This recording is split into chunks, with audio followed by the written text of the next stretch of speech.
Good morning students. In previous video we have discussed about atoms, and in this video we are going to discuss the symbols used to represent atoms of different elements.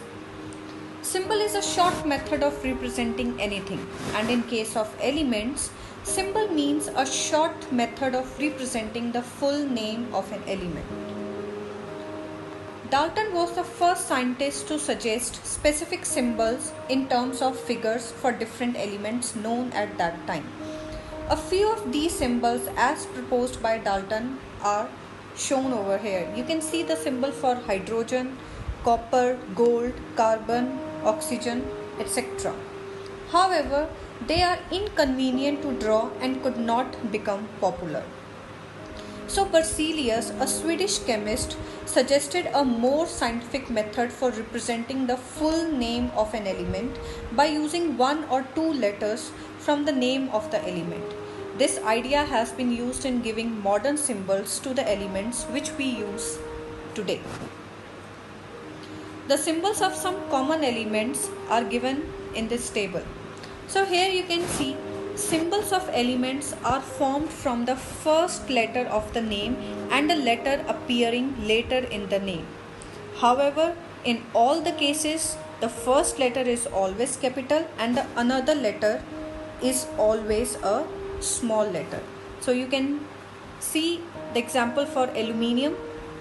The first letter is capital A and the other letter taken from the name L is small.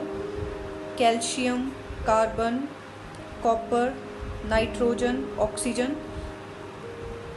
So these are some of the examples of symbols of the elements.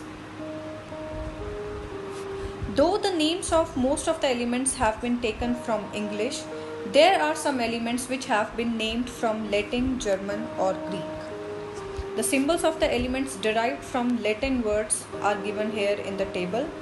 Here you can see the element antimony's symbol is Sb, which is taken from the Latin name stibbium. For copper it is Cu, taken from cuprum, gold from aurum, potassium from kalium, sodium from natrium. So these are the Latin words for these elements, Latin names of these elements, and their symbols are taken from there. So these symbols are very much important and of very much use in chemistry, and I request everyone to memorize these symbols.